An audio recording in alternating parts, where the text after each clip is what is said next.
Assalamualaikum warahmatullahi wabarakatuh. Selamat siang.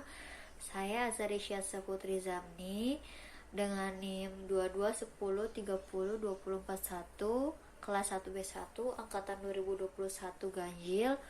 Saya di sini ingin mempresentasikan tentang sumber daya alam dan lingkungan hidup pada materi TM10. Yang akan kita bahas yang pertama ada klasifikasi sumber daya alam dan lingkungan hidup.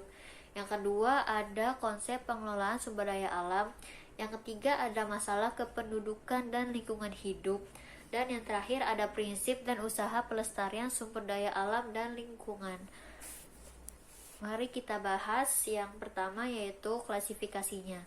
Semua kekayaan bumi baik biotik maupun abiotik yang dapat dimanfaatkan untuk memenuhi kebutuhan dan kesejahteraan manusia merupakan sumber daya alam. Dan kemampuan lingkungan untuk mendukung kehidupan semua makhluk hidup disebut daya dukung lingkungan. Karena keterbatasan sumber daya alam, maka pemanfaatannya harus berkesinambungan dan disertai tindakan lingkungan.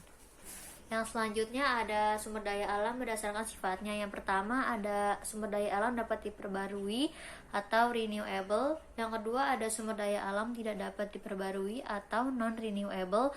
Dan yang ketiga ada sumber daya alam yang tidak dapat habis. Yang selanjutnya ada sumber daya alam berdasarkan potensinya.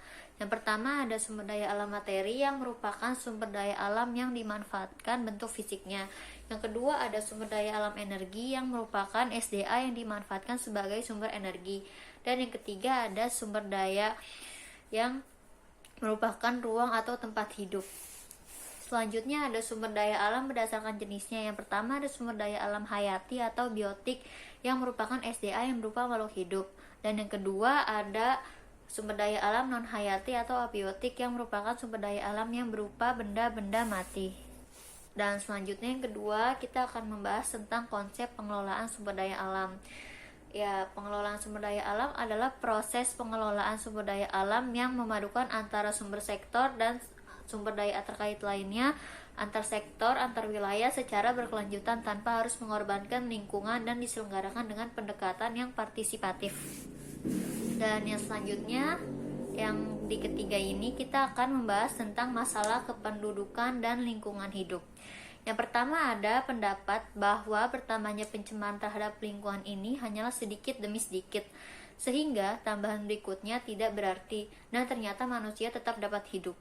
Yang kedua adanya pihak-pihak yang memang menentang adanya kebijaksanaan terhadap lingkungan karena merasa bahwa kegiatan-kegiatannya dibatasi. Yang ketiga adanya pihak-pihak yang selalu berpegang pada hal-hal tradisional dan menentang adanya perubahan-perubahan.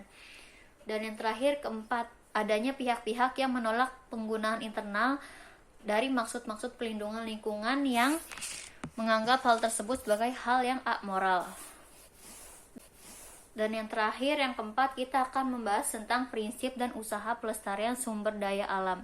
Yang pertama, kita akan membahas prinsip-prinsip dulu, yaitu ada prinsip sikap hormat terhadap alam, ada prinsip tanggung jawab, prinsip keadilan, prinsip kasih sayang dan kepedulian terhadap alam, prinsip tidak merugikan, prinsip demokrasi, prinsip solidaritas kosmis, prinsip hidup sederhana dan selaras dengan alam, dan terakhir prinsip integrasi moral. Dan selanjutnya ada usaha-usaha pelestarian sumber daya alam seperti usaha penanaman kembali hutan yang gundul. Yang kedua ada usaha membatasi pengambilan sumber daya alam yang berlebihan, dan yang terakhir ada menjaga kebersihan lingkungan. Baik, itu saja presentasi dari saya untuk materi TM10 hari ini. Mohon maaf jika ada salah kata.